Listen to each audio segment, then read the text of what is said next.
అందరికీ మహాశివరాత్రి శుభాకాంక్షలు.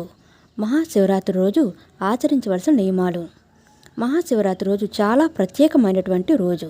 అటువంటి మహాశివరాత్రి రోజు ప్రతి ఒక్కరూ ఇటువంటి నియమాలు ఖచ్చితంగా పాటించాలని శాస్త్రం చెబుతుంది. మాఘమాసంలో వచ్చేటటువంటిది మహాశివరాత్రి. మాఘమాస కృష్ణపక్ష చతుర్దశి రోజు మహాశివరాత్రి వస్తుంది. అటువంటి మాఘమాసము అఘము అంటే పాపమని, మాఘము అంటే పాపాలను నశించేది.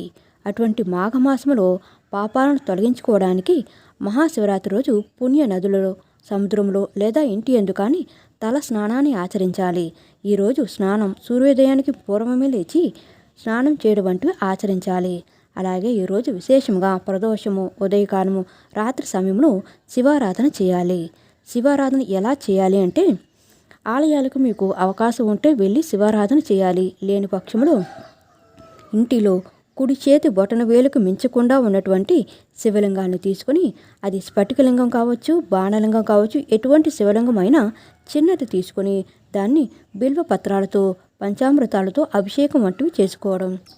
మీకు నమ్మక చమక రుద్రాలు రావచ్చు, లేదా బిల్వాష్టకమంటు స్తోత్రం ద్వారా కావచ్చు. అది కుదరని పక్షంలో శివుని యొక్క పంచాక్షరి మంత్రంతో ఓం నమ శివాయ అనేటువంటి పంచాక్షరి మంత్రంతో శివనామ స్మరణ చేయడం వంటివి ఈరోజు చేసినట్లయితే శివుని యొక్క అనుగ్రహం పొందగలరు.